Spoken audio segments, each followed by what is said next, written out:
Michael here. For those who don't know me, I am the designer behind League of Dungeoneers, which is a tabletop role-playing board game. And in front of me we have 3 boxes containing the prototypes of the reprint of this game. And during the first campaign we made an unboxing of the prototype, so I figured we'd do the same with this campaign. I'm honestly not quite sure what we have in these boxes because the weights doesn't really add up, but I'll guess we'll figure out in a few minutes.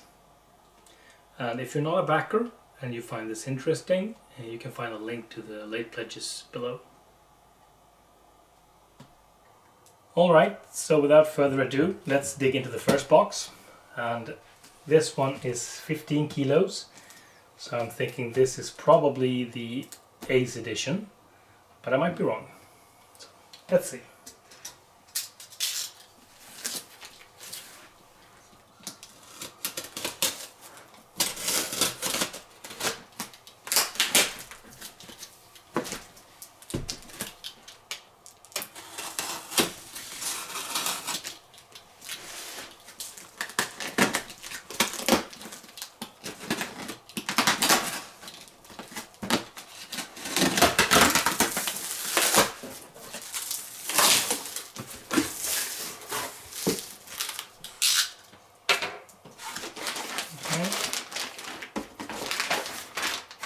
This is just a plastic bag. We have the neoprene mats here, same as the previous edition. And then we have a package of books. So this is most likely the upgrade package for the previous backers.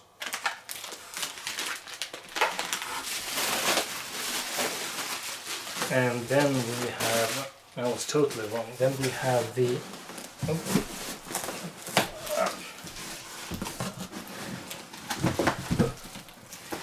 then we have the Ace box for the False Prophet. There seems to be something more as well.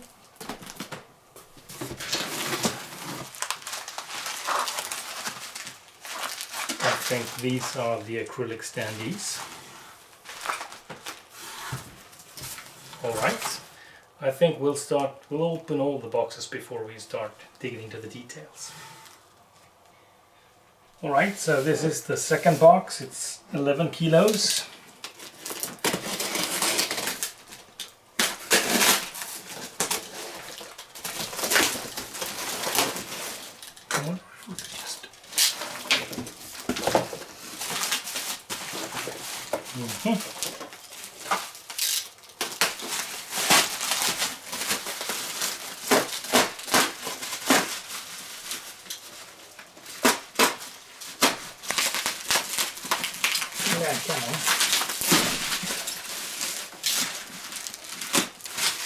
There we go.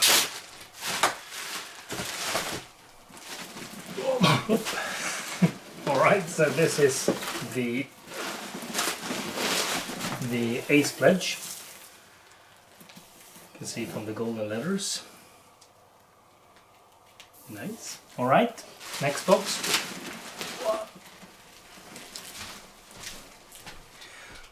Alright, so this is the last box. This is a 10 kilo box.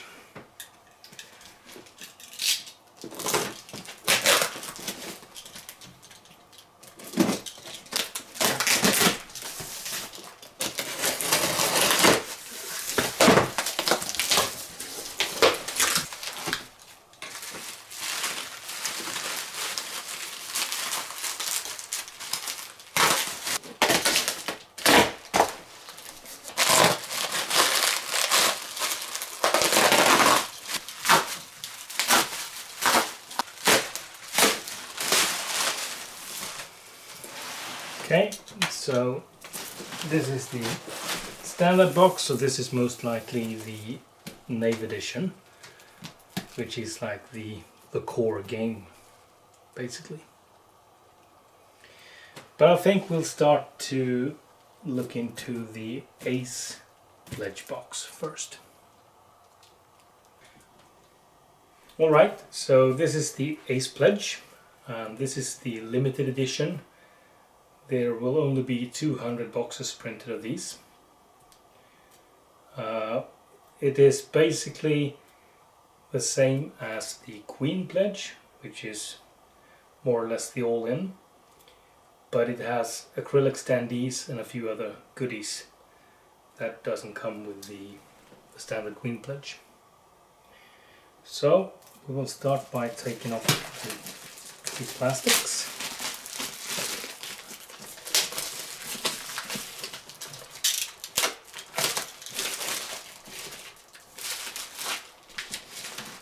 And we can just remove this.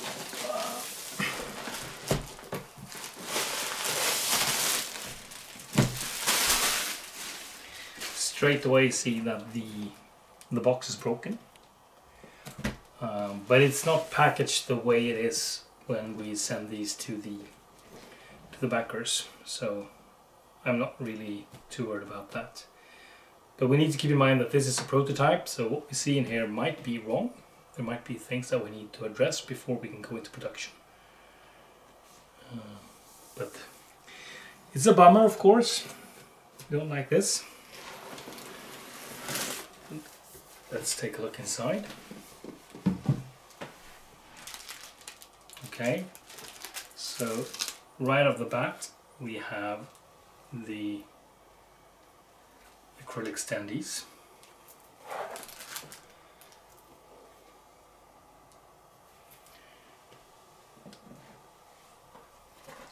Now there is a protective film on these for the moment, making them a little bit more dull than they should be. Maybe I can remove it. Let's see.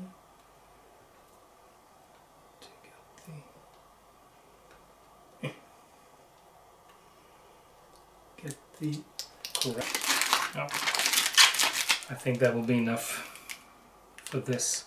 But the colors are really crisp. I'm really happy with how these turned out.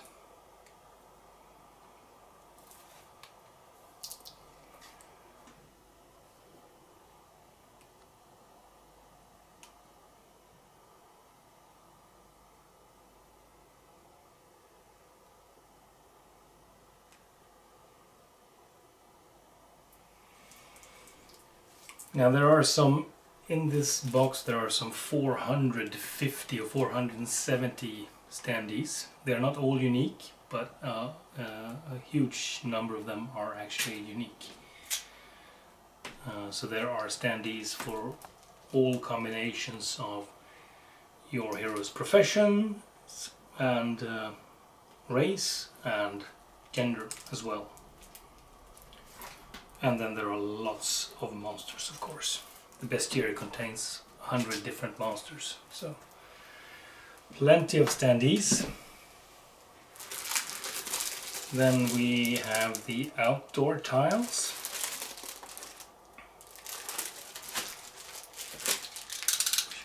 Open this one up.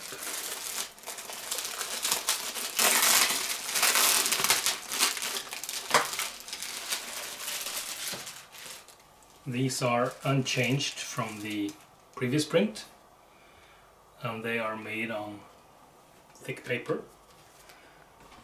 They are not as thick and sturdy as these standard tiles, and the reason behind this is that you don't use these quite as often as you use the other ones. So in order to save space and weight, I opted to go for a thinner material for these. But there are all sorts of areas. You've got desert, you've got village area, we've got some sacrificial stones, more desert, campsite, we've got some outdoor wilderness, you've got roads, plenty of different tiles. Oops.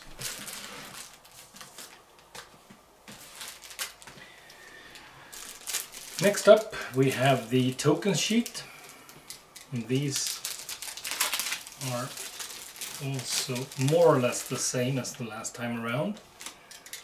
We've got various tokens for dodge, wound, power attack, parry stance, etc. On this one, we've got tokens for doors, closed, open, and cobweb covered openings. This looks good. And we have some more tokens. These are wound trackers, we've got mana trackers, we've got some tokens for when you search rooms, fire damage, etc. These are double-sided, so some of them have different printings on different sides. And then we have a new set of tokens. These will be provided in the upgrade kit for the backers of the first print. These are actually not meant to be used with the game as it is right now. This is a preparation for things to come. So keep these close, don't lose them, you'll need them.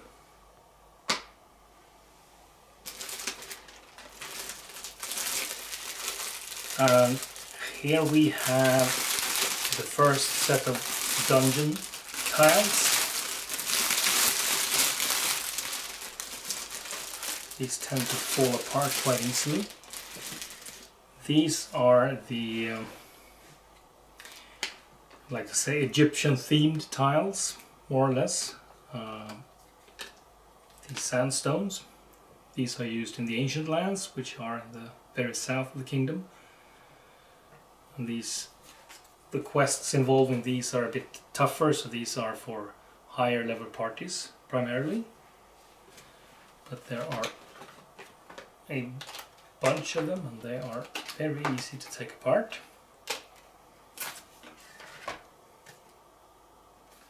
Printing is very good. Very happy with the colors.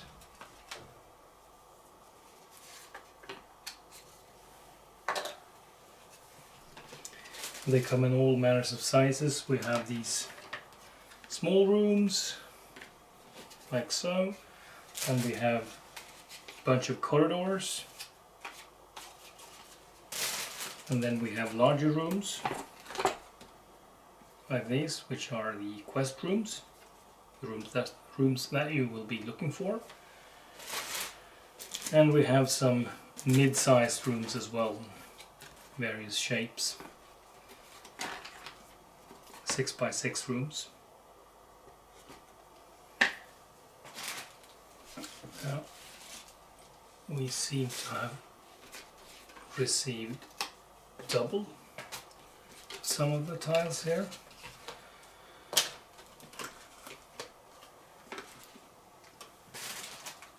There's a doublet.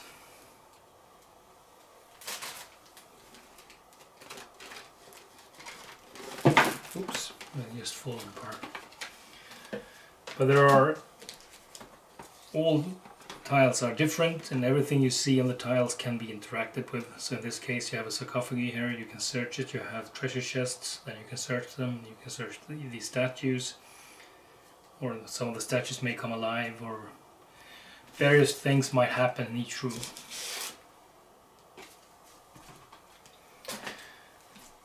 Okay.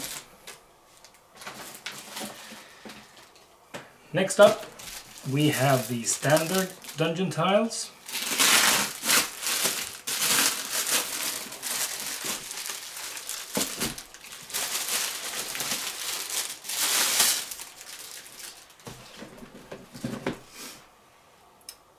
And these are the ones that are used most often. Just like the ancient land tiles, we have the different corridors with different features, and we have rooms, different shapes, sizes.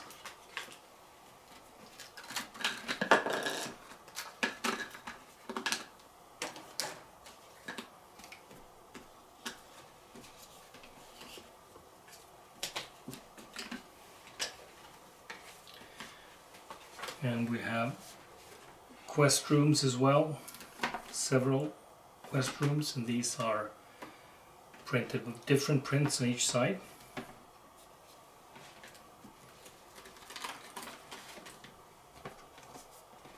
This is not a quest room, so this is printed with the same print on both sides. And the reason behind having the same print on both sides is if I would print them with different imagery on each side, then you would also limit the amount of flexibility you would have, because you would lock some tiles up by having the other end of the tile on the table.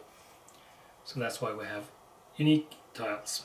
But instead of just printing them black or leaving them white on the other side, we've decided to print on both sides, because if you somehow damage one side, then, well, you have the spare part on the other side.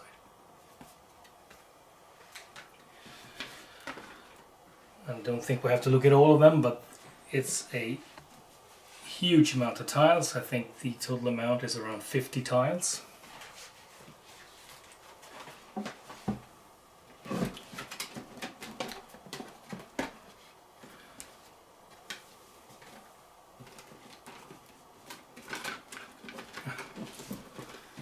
I think we'll just do like this.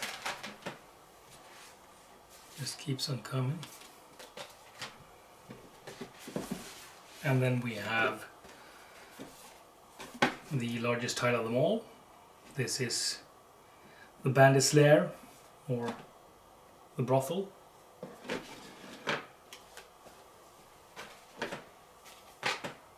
And then we have the cardboard map. This is actually the same map as the neoprene map.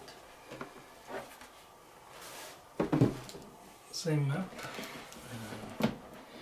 For those who prefer to play with cardboard map instead.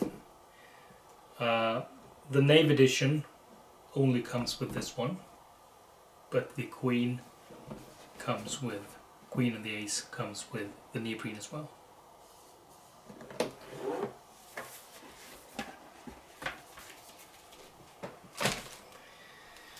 Right, then we dive into some more goodies. We have doors, 3D doors. We have open doors.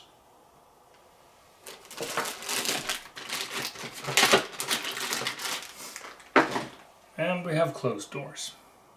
So normally you would place these, and if you manage to open the door, you would replace it with this one. And you could also close the door again if you want to prevent monsters from easily passing through. So these, in the Knave edition, you get these cardboard doors that I showed, but in the Queen and the Ace you get both the cardboard and the resin doors. And I think it's 25 doors in total, 15 open and 10 closed.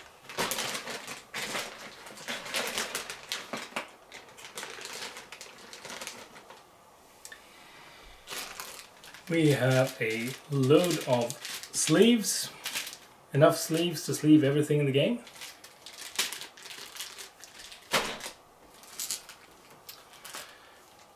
And here we have a special thing for the Ace pledge. This is the dice bag, which is made of silk. And then we have the dice, which are jade. All the dice you need for the game. These are super nice. They have a good heft, very heavy, but you should be careful with them because as they are stone, they are also quite easy to chip. So be careful when you roll these.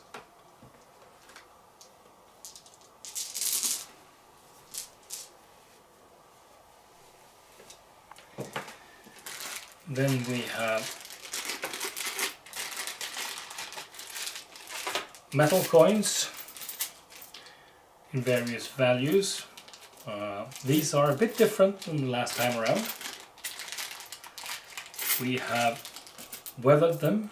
I'm not sure if you can tell on the camera, but they are not as shiny as before. Basically added a shade to them to make them look a little more natural. So it's done on the silver, on the copper versions. But it's done all as well. We have gold and we have platinum, and then we have these really dark ones, which is the lowest value, the ones.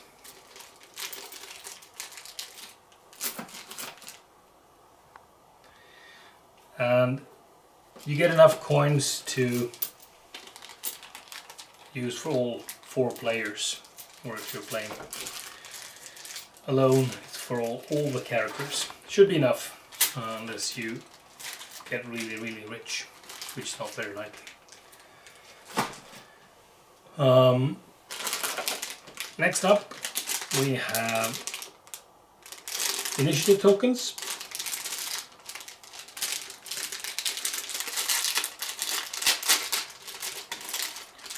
These are acrylic, and they come in 2 different variants. We have the black ones with the monster logo, which is the same that I have on this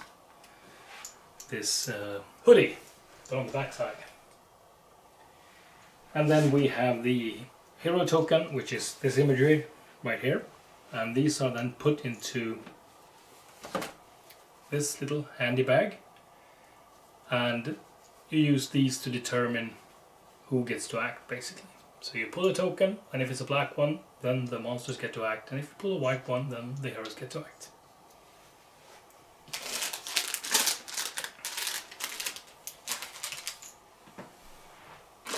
Okay, here we have holders. These are for the cardboard standees. They shouldn't really be necessary in the Ace Pledge. We've got even more coins. I think we've got 2 sets of coins in this one. Not sure why, but we did. We have a small token, quite similar to the initiative tokens, but this one is, if I can open it.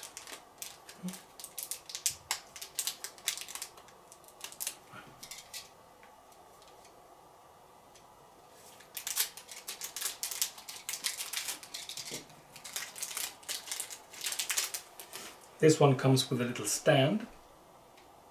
You can press it together like this, and then you use this one on the world map as your party moves around in the world. The Ace edition also comes with coasters. There should be 4 of them. There is only 3 in this one. And not sure if it's possible to tell on the camera, but it's got the 4 heroes logo here, as well as the League of Dungeoneers title. Thick and sturdy, very nice. Not sure why there is only 3 of them though, but there will be 4 in the production version. We've got a full leather bag here for the coins. Put all the metal coins in here. We have a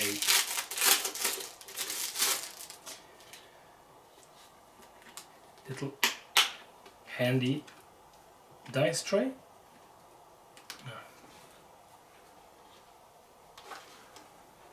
This one seems a bit off.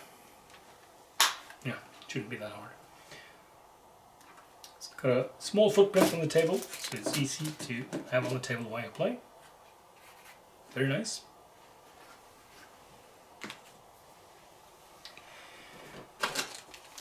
We've got some wooden tokens to use with the scenario sheet. And that was the first half of the box, so we can remove the tray. And then we get into the second part. And here we have zip-it bags for all the standees. Orcs and goblins. We've got dark elves, undead, reptiles,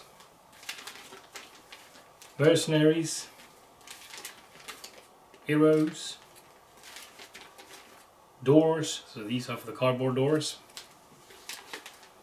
We've got bandits and brigands, and we've got beasts. Now, there should be one called magic as well, I think. Don't think I saw that one, so that one seems to have been missed. I'll look into that. And then we have the cards. First off, we've got the new settlement cards, and these are tarot-sized cards.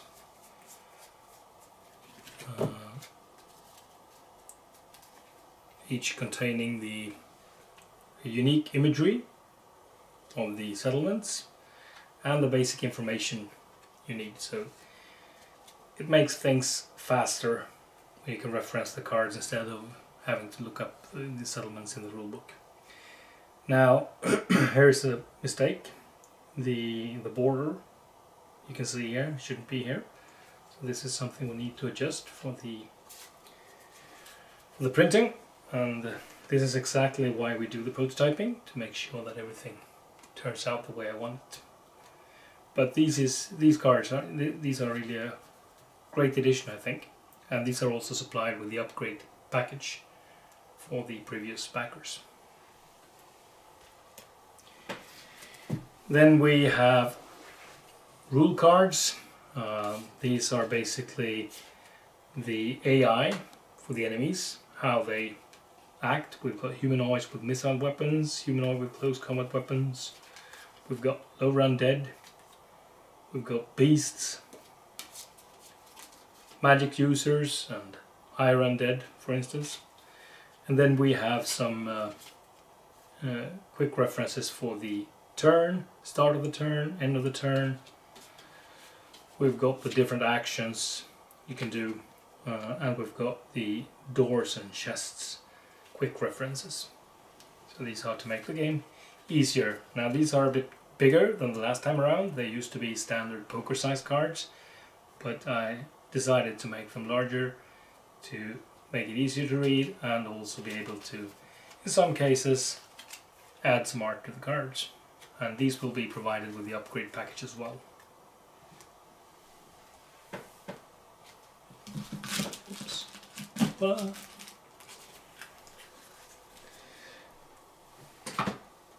Starting to fill up the entire table here. Right, we've got more sleeves for the smaller cards. And here we have the equipment cards for the enemies.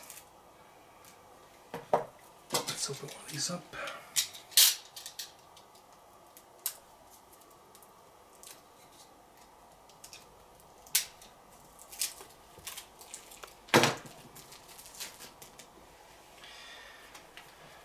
So there are a number of armor cards which you use to tell how much armor each enemy has. And there are weapon cards.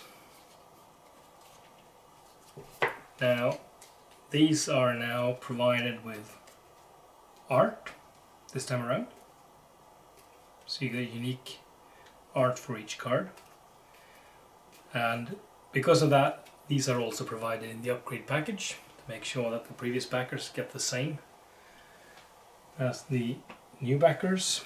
And then we have spell cards, and these cards are for the enemy spellcasters.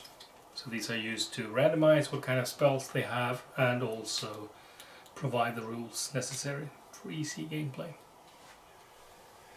And there are two duplicates of this. There are two of each card, because you can have different different loadouts for all the enemies, and you might need these two to be able to have everything you need. We have a standard deck of cards, poker cards, with the League of Dungeoneers back, and these are also used in the game to randomize things. Instead of rolling a die, you pull a card. This mechanic is used seemingly quite often in some of the quests. Then we have treasure cards, plenty of treasure cards.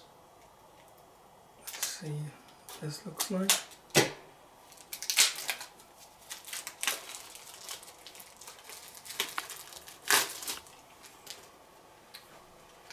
Okay, so we have, first off, we have the mundane treasures, which is a roughly 56 cards, I think.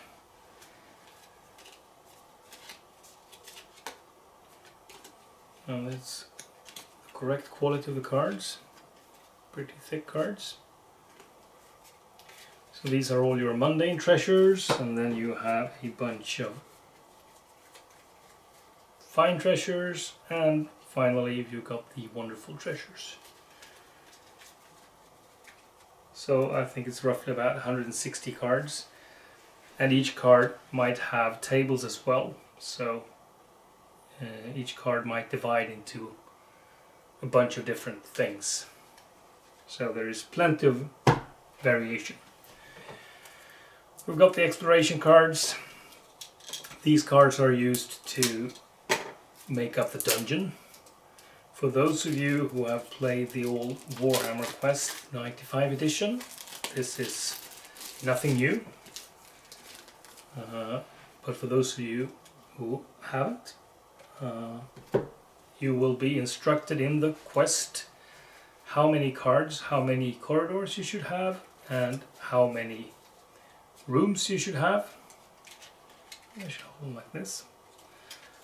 And you mix it up, and you also add a objective room card, which is placed at the second half of the pile. So basically you would have something looking like this on the table next to a door, and as you then open the door, you flip the card to see what's on the other side. And in some cases there will be rooms or corridors that have several doors, and then you will divide this pile into several piles, and you will have to try to find that particular room that you're looking for, if that's the case. So these are the exploration cards. Then we have mercenary cards. Mercenaries can be used if you don't want to play with 4 fully fledged out characters. You can hire mercenaries. Like for instance, you've got Tiao Taranhel here. She's a warrior priest. And then you've got all the stats you need for her, all her special rules. And you'll pay 40 coins per quest to have her join you on your quest. And if these characters die, or these mercenaries die, then you can't hire them anymore. But there are also some generic ones, like this thief. Now this card is printed a little bit offset, so this needs to be looked into. But these are generic, so that you will always have access to the generic mercenaries. We have the prayer cards, which are used by the warrior priest. So these are quick reference cards for the prayers. We've got traps, which can be sprung when you open doors, for instance.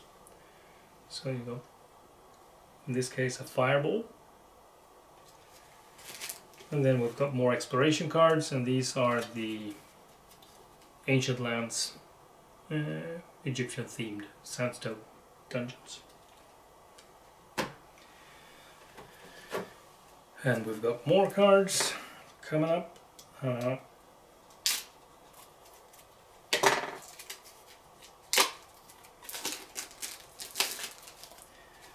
We've got travel events for the desert environment. We've got travel events for wilderness, and this one is kind of interesting because in the first print I actually managed to turn the imagery of this one upside down. So there is like a raven here and he was upside down, and nobody noticed. I didn't notice, the manufacturer didn't notice. It was even upside down on the Kickstarter page and nobody noticed. So all the ones who've got the first print, they have cards with this imagery upside down. But in the expansion, if you have backed the expansion, you will get the full set of wilderness exploration cards. So you will get these and the new ones, because otherwise you would have a set with half of the cards upside down. We've got travel events for roads, same amount, and then we have a bunch of spells. So there are 6 levels of spells, so these are used as quick references for the wizard. And the last package of cards are the monster cards.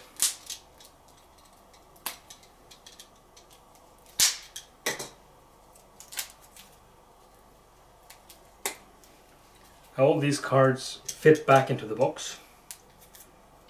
I managed to scratch that card. That's a bummer. Let me do it like this. So, this, for instance, these are the undead, some of them. And on the other side you have all the stats for the monster. You have the special rules. Most of the rules are written here. Some cases where the rules are more or trickier, so I couldn't fit the text, then there is a reference to the bestiary, which page to look up.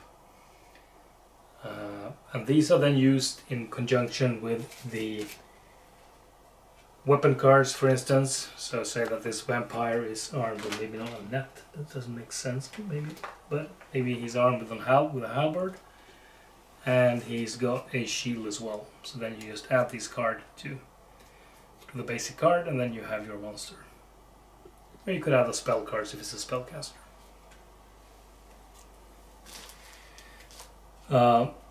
Some of the monsters have been rebalanced from the first print. Mostly they've been made tougher, especially the large monsters are much tougher now. But also the vampire, for instance, has got some extra skills and even more hit points. And all the monsters that have been changed will be provided in the upgrade package as well.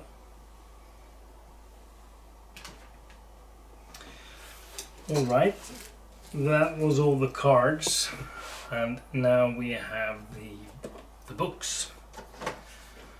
First off, we have the quick reference compendium, and I can tell right away that this is not printed on the right paper. This one should be a sturdy, thicker paper, because this one is used fairly often, so it must be sturdy to make sure that it doesn't break down. I can also see that they have used not the latest file printing these, so that needs to be checked as well. But this one basically contains all the most necessary tables. You've got this handy little chart to randomize placement of enemies. We've got rules for settlements. Yeah, this is definitely not the latest file. There's some red text there as well. Alright, you've got the equipment, you've got weapons, you've got armor, you've got all different, you've got alchemy, equipment, animals and transportation, you've got consumables, jewelry, light sources, miscellaneous tools, relics, all things you might need. We've got some dungeon events, magic items, levers. We've got the treasure table, and then you got the flowcharts, and these are not the latest edition. They don't look like this, so this one we need to dive into, see what happened. We have quest book number 2, and this book contains a bunch of quests, and each quest are basically replayable an infinite amount of times because there are random elements in most of them, making the dungeon look different, the enemies be different, etc. So you can play these loads of times.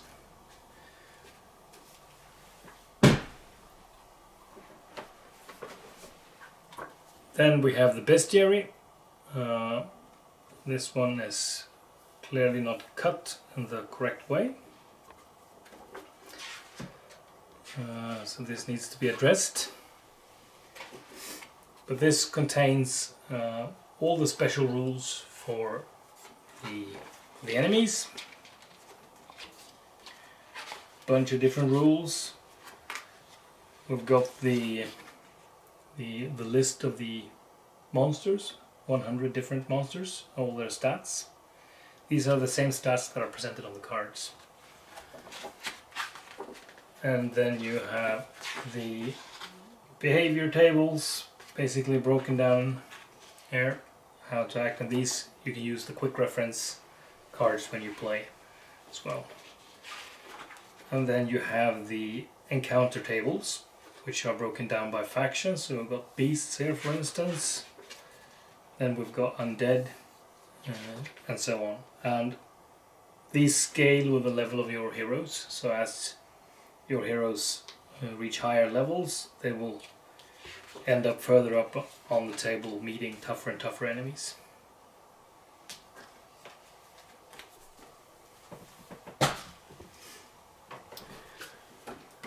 Then we have the Companions book. This one as well is not cut the way it should be. Now, these are prototypes, these are not manufactured in the same way as the final product. So these are made manually, whereas they will be done with the machine when we do the series production. So that might be the reason why we are seeing these kind of strange things. Anyways, these are the companions, so these are the mercenaries that I showed you. So this book covers how to handle these extra characters, how to hire them, what happens when they die, etc. And worth noting is that the Companions Compendium is for the Queen and the Ace edition only, it's not for the Knave edition.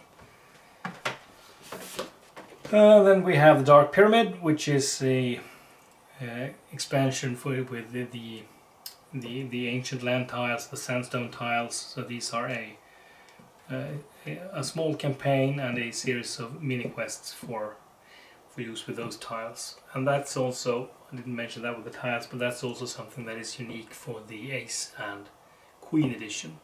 So the Knave edition doesn't come with the Dark Pyramid or the sandstone tiles.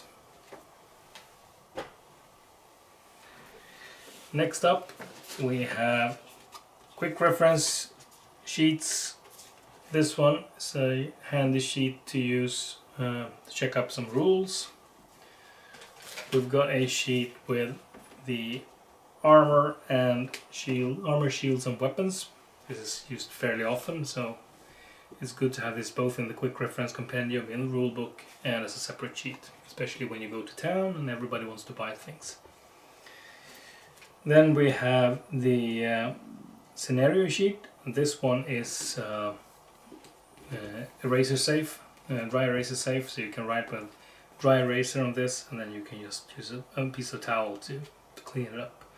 And this is not the latest edition either, because this one's got red text where I've made some changes, so this is not the correct one. we have the same kind of sheet, but this time around it's the made in ordinary paper. If you want to use ordinary pen to write on, and this is also where you can use these cubes. This one should be double-sided. It's not, so this is something we need to check as well.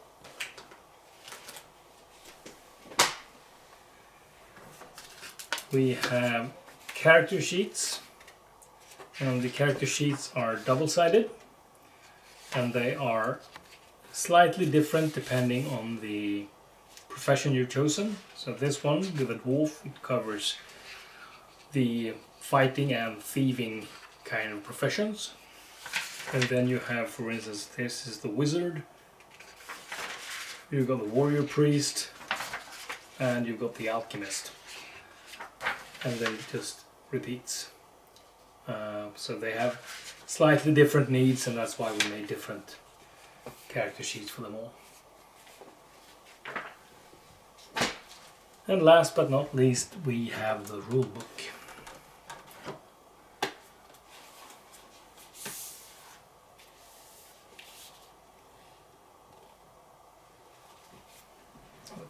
This one. So this one has received an overhaul since the last time around. We've got a new cover, and it's a wraparound cover, so the image continues to the back side. It's slightly thicker than the last time around. Well, super happy with this one.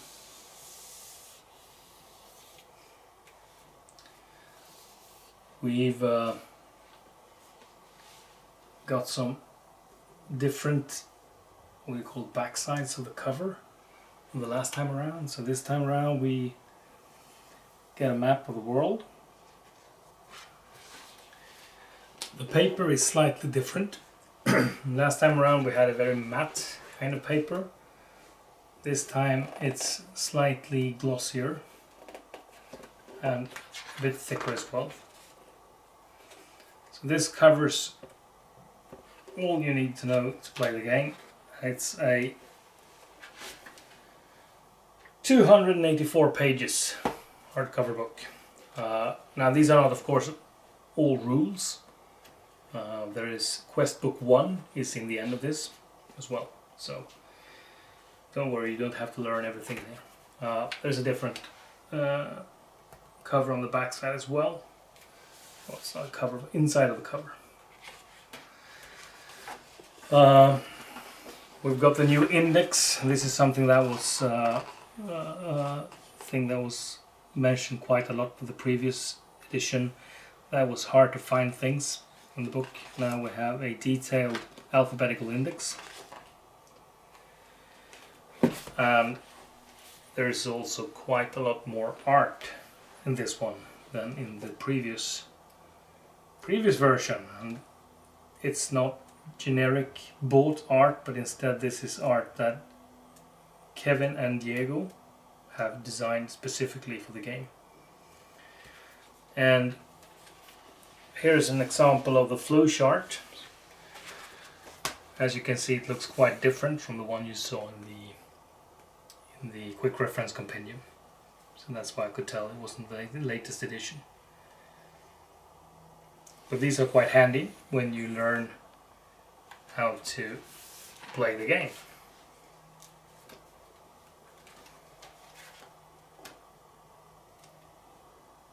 Yeah, this looks really good.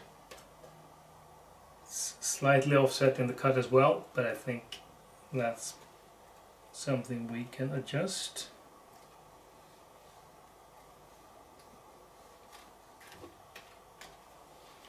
This appears to be the latest file, at least, so that's good.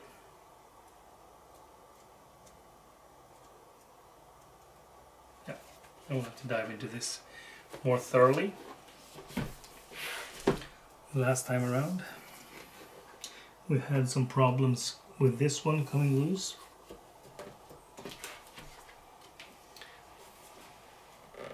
So we'll make sure that this paper is sturdy enough to keep it together. But overall, I am super happy with the new look.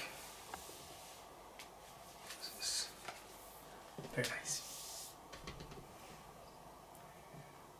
Alright, so that was the Ace edition. Almost. There was one thing missing actually, and that was the flag, but I do have one, so hold on. This one should have been in the box as well. I'm not sure why they did that one. It is. Like these old rock and roll posters. Oh, sorry, wrong way. That at least I had back in the 80s, 90s on the walls of my kids' room.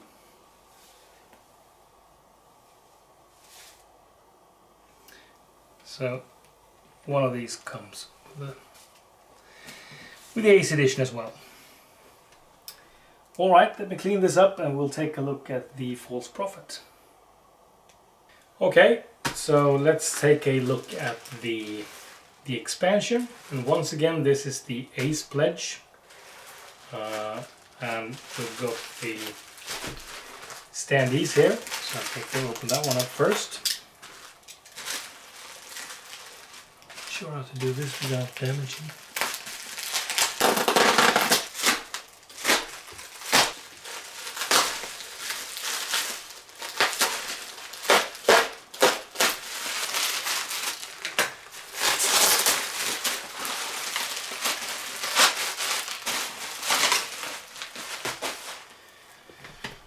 Right, so just as for the other ones,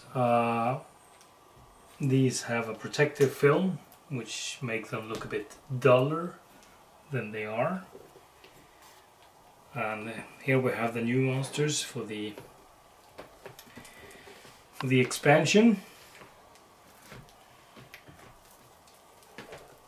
We've got a Cyclops, we've got the Half Ogre, which is a playable character. We've got some Shroomlings, Rat Ogres, Rat Demons, Tentacle, got some soldiers.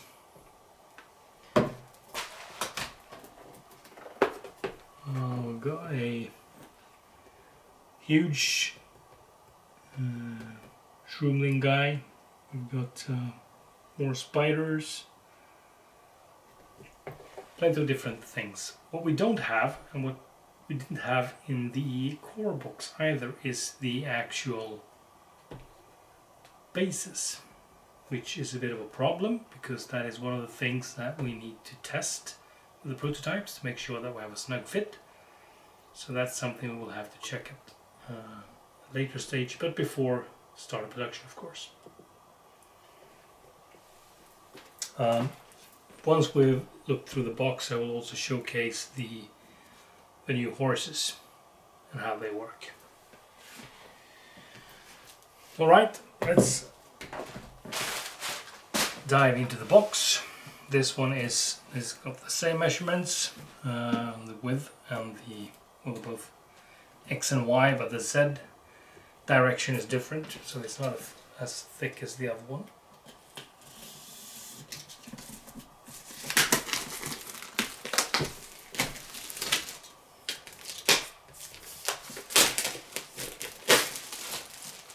And just like the core box, this time around this features unique art made specifically for the game.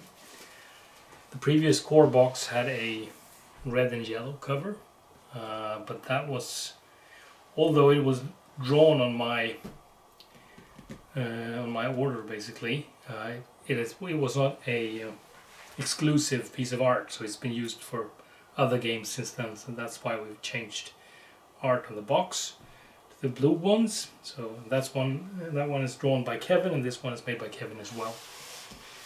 And with the Ace versions, we have these golden foliage letters. Right, so right away we have tokens. These are spell effects. We've got ration tokens to easier keep track of the food. We've got arrow tokens as well. We've got a cart here, horse and cart. We've got some mining stuff, minerals or gold or whatever it might be, or some stones. Then we have the new tiles, and these are cave tiles and mine tiles. They're falling apart just as easily as the other set. Basically on one side we have the caves, and on the other side we have the mines, and the biggest difference that you can see is that the mine tiles have these tracks, and they work a little bit different than the core game, since you won't have doors on all openings this time around. So as soon as you get close enough to the opening, you will reveal the next room. And there are also some dead ends. And throughout this expansion we have different art on both sides. And that's to keep the weight down. But there are plenty of tiles. And this is the start tile, for instance. Depending on if you're entering a mine or if you're entering a cave. And there are water features, there are lava of course, some rooms on the tiles as well. And then we have some really large tiles as well. Now these should have been printed with different art on both sides. So this is something we need to change, because this one should have been on the other side.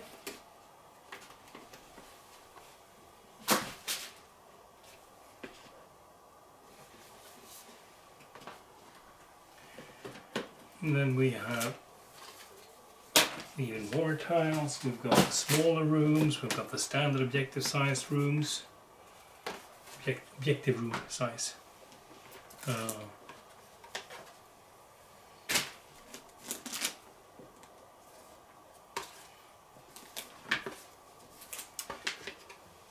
And here we have the cardboard standees for the expansion as well. That's interesting. It's good because we need to check these as well. They shouldn't have been here. Normally you only get the acrylic or the cardboard, not both. But for the sake of the prototype, this is really good. So this, you can see how the cardboard standees work. They have a black background. And they are also double-sided, so there is a different art on the back side than on the front side, and that's because facing matters in this game. We've also color-coded them this time around, because we had some issues during the last print that some got duplicates on some of the standee sheets, and some of the standee sheets they didn't get. So this time around you can easily see that you should have one of each color. It also makes it easier for the guys and girls packaging this to make sure that everything is correct. Sorry. Alright, next up we have the rule book. This one is suffering from the same issue as the other ones. Sorry. So it's not completely correctly cut, but that will be fixed for the next print, for the series print. And this one covers, we've got new species, we've got the half ogres, and we've got the duck folk, and we've got the new professions, druid and knight.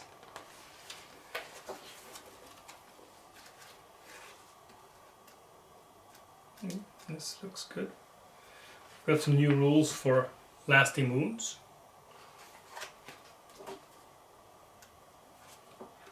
So now if you get knocked out, there is a risk of losing limbs, and the diseases section is fleshed out a bit more. We've got different diseases as well.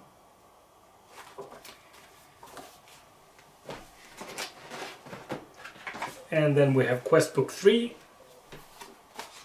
which comes with a campaign, including the new Ratkin enemies, and that's called the False Prophet. And then you have plenty of single quests as well that can be replayed numerous amount of time, just like the other quests. Looks good, apart from the fact that it's not correctly cut. We have a new quick reference for weapons and armor and shields, because there are new weapons. There are also some new armors. Get 2 of these. We've got new character sheets for the knight, for the druid, and for the higher level characters from the core box, because now when you reach level 5 you can choose from a specialization. So each profession, each of the 10 professions now branches out in 2 different versions. So that's why we have a new character sheet which allows for that. Then we have the legendary items booklet, and this one covers all the legendary items that was present in the core game, but also a bunch of new ones. And each legendary item has unique art, and it comes with a little flavor text as well, explaining what it is, where it comes from, and what it does, basically. So there are some 50 unique named items in this, and the art is made by Kevin and Diego specifically for the game this time around. So looks really good. Next up we have cards, sleeves of course. We have event cards. Sorry, still suffering from a cold.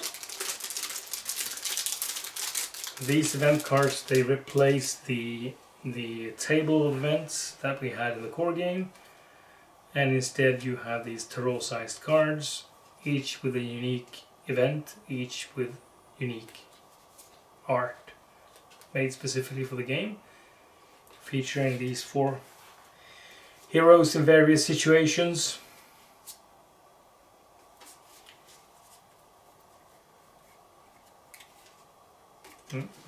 Nice. And then we have a small set of cards with cantrips, new kind of magic that can be used by the witch, which is a branch from one of the other professions. So we've got a bunch of cantrips, which is basically small reference cards for those. Then we have potion cards,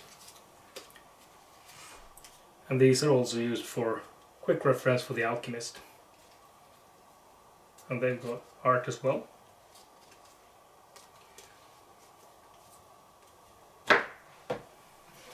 We've got more sleeves.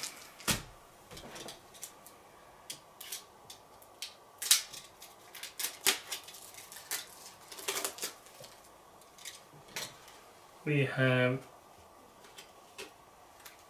exploration cards for the new mines and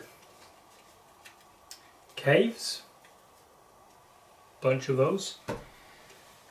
We've got some more prayer cards, because in this expansion we now have prayers all the way up to level 8. We've got invocations, which are the magic used by druids For some reason only 2 cards, should be a lot more. We've got monster cards, quest monsters, King's Army, more undead, we've got magic, we've got beasts, we've got the new shroom folk,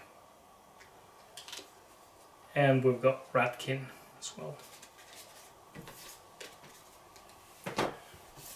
And this is for the invocations. Let's see what we've got more. What else we've got? Legendary items. So these are the cards that corresponds to this one. So whenever you find a legendary item, you draw one of these, and you have found the Demon Slayer, and you get the basic rules for the item, and you got a short description of it. And if you want to know more about it, then you look it up in the book, where you have a lot more flavor text. Alright, here we've got more invocations. So this is basically druid magic. Then we've got the beast forms. The druid has the ability to shapeshift, so it can shift into different shapes, different enemies and animals, not enemies, different animals. And we've got more prayer cards from level 5 up to level 8. No, let's take this one.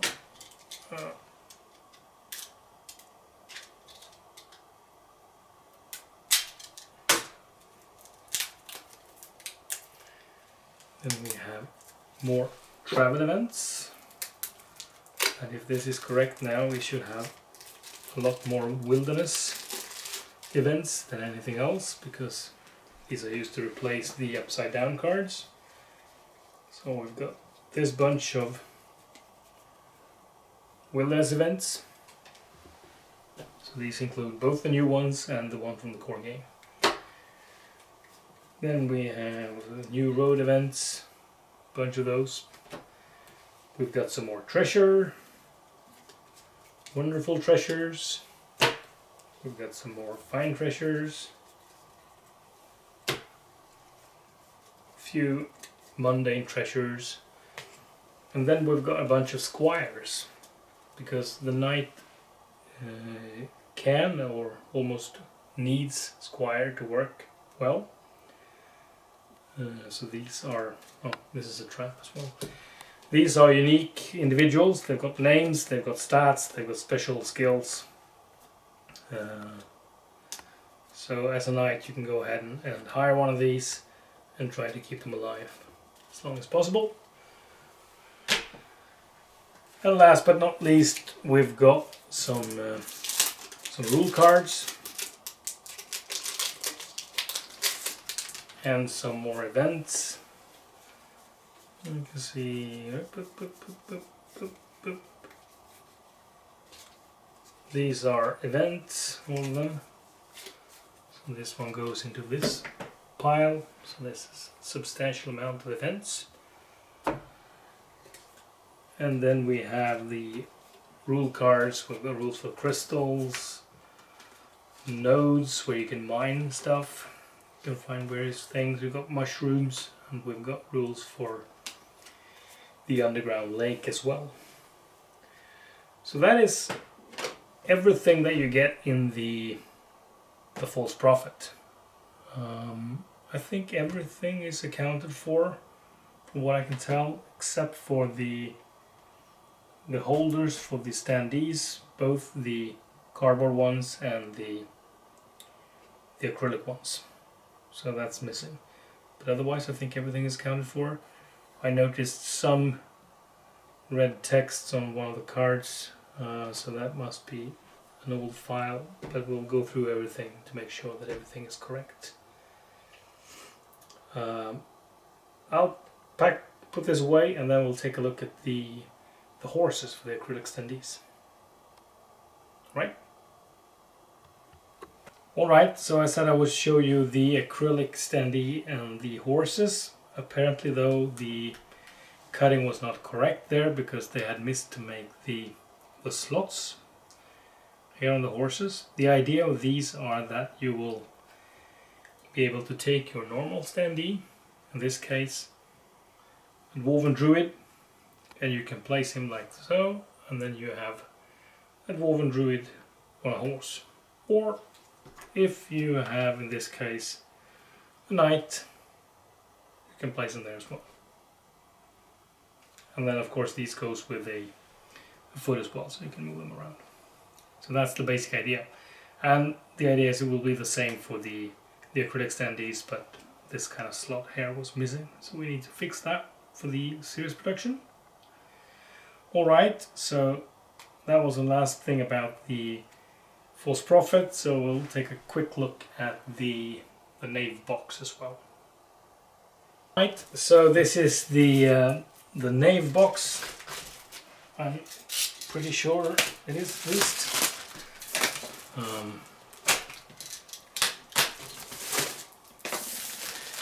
This one's got the standard print with the yellow instead of the gold, which denotes that it's not the Ace edition.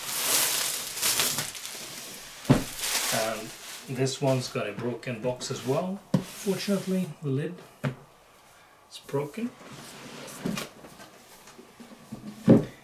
And first off, right off the bat, we have the standees. And like I said, for the Ace edition, there is some 470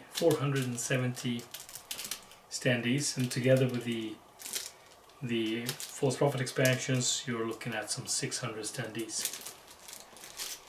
And the difference this time around is that every box comes with a standee, so there is no edition without standees.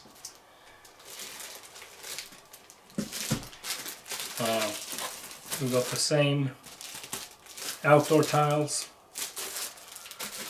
We've got the core set of tiles for the core dungeon.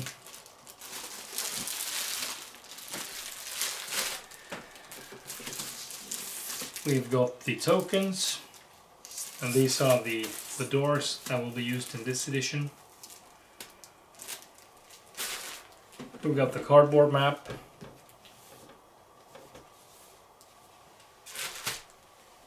Here we have some holders for the standees, small ones and large ones.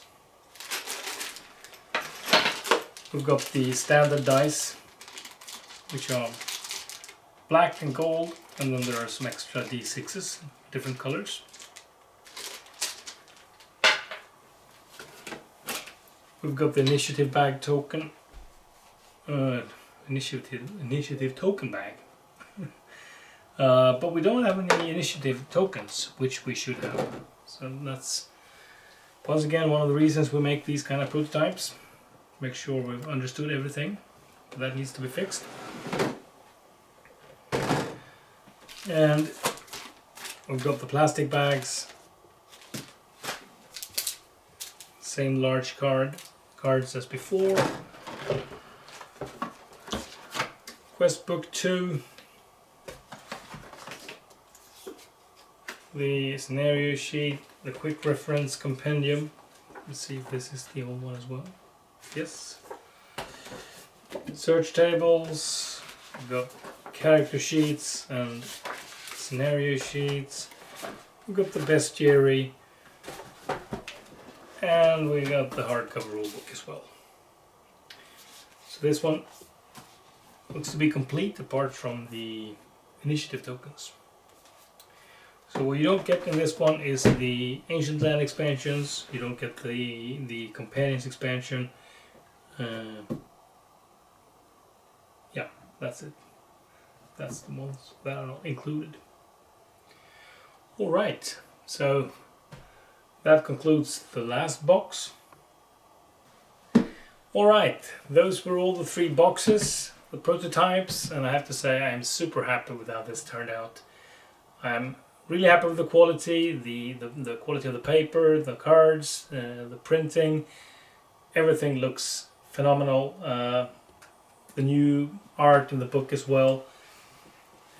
Really great. So I'm super excited to get this to you. There were a few minor things that we need to iron out. We need to have the bases for the acrylic standees to make sure we have a snug fit. There were some printing that was used on the wrong editions, but overall minor things, nothing to be really worried about, nothing that will affect the timeline in any big way. So that's just super great. So I'm really excited to get this game to you. I will get back to you with a timeline, when we can start production, when we can start shipping. And if you're not a backer and you watch this and you think this is an interesting game, there are plenty of reviews available. You can find more information over the Board Game Geek as well. And the late pledges will be open at least for February. So you have a few weeks to jump on board if you're interested. Alright, thank you for watching, taking your time to explore this with me. And until next time, bye bye.